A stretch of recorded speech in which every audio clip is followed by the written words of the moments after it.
This Week in Fish and Wildlife, sponsored by your local Montana Toyota dealers.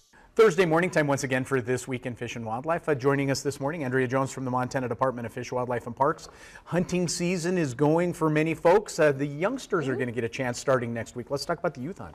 Right, a couple days before the general opener are 2 days where youth get out on their own. It's a deer-only hunt for 2 days, the 19th and 20th, so next Thursday and Friday. And it's a great opportunity to folks to get out there and have space to themselves, experience perhaps their first hunt.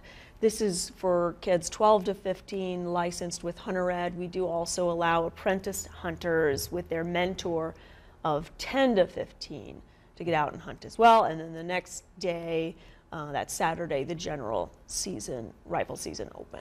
Something else we need to talk about, we've had a couple of incidences of animals in our space, as it were, showing up in town. We had a moose out in Belgrade not too long ago. We've had some bears wandering through Big Sky and things like that. I think it's maybe just good to hit on the do's and don'ts of that situation. Yeah, we talk about it a lot, but we don't see moose as much, for example, but they do sometimes wander through following creeks or what have you and get into a more urban or suburban setting. And in this case, they were in a park. But it's really important to remember in any case of being close to large wildlife, leave them alone and give them their space.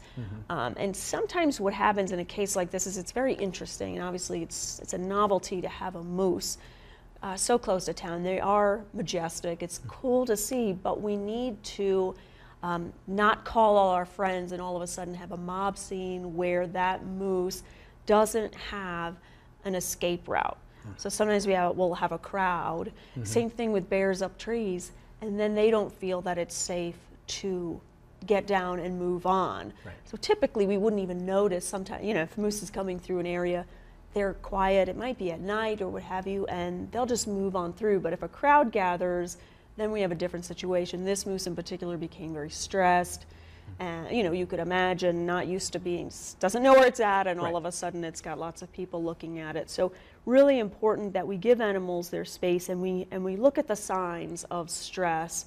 Sometimes we're not always in tune to it, but a moose, the hair on its back may raise up, its ears may pin back, it may stomp the ground, all signs that it may charge you, bluff charge you. Most cases they bluff charge, which is good.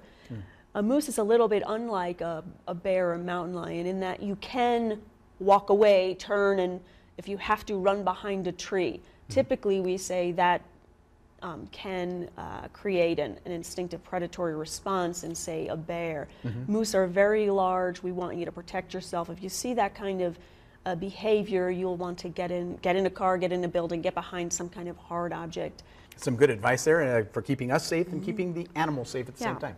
Andrea Jones from the Montana Department of Fish, Wildlife and Parks. This Week in Fish and Wildlife was brought to you by Toyota. Let's go places.